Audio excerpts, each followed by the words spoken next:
ওই ব্যাংকে তো তো তোমার আবার যখন চাকরি হবে তখন আমাকে আরো বেশি বেশি টাকা দিবা, আমরা হানিমুনে যাওয়ার জন্য আবারও টাকা চাও। শুধু চুমু খেলে পেট ভরবে না, এখন যাও বাজার নিয়ে আসো, বাসায় একটা চালও নাই। Rajib, what a surprise man, অনেকদিন পর। কি অবস্থা, কেমন আছো তুমি? আমি ভালো আছি, তুমি কেমন আছো উর্বশী? আমাকে চিনতে পেরেছো তাহলে? এ কি, চিনবো না কেন? না চেনার তো কোনো কারণ নাই। না চেনার অনেক কারণ আছে, কারণ গ্রাজুয়েশনের পর তুমি আমার সাথে কোনো কন্ট্যাক্ট করোনি। যাই হোক, অনেকদিন পর দেখা, গাড়িতে চলো, অনেক কথা আছে তোমার সাথে। প্রবলেম মানে তানিয়া কি কাউকে নাম্বার দিতে না করেছে? আরে না না, তানিয়া একদমই এরকম না। তানিয়া না করবে কেন?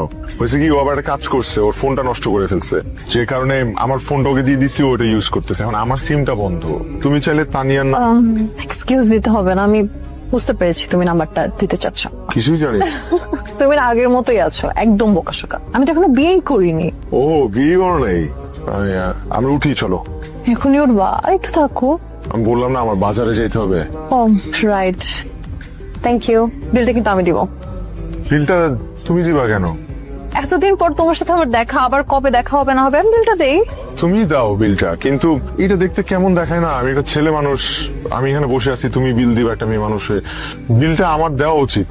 এটা ঠিক বলছো, অড লাগে, তুমি দাও। আর তাছাড়া আমি তো এমনিতে তোমার বিয়ের ট্রিট পাই না। হাই হাই, কিছু না, আমি দেই বিলটা নাকি?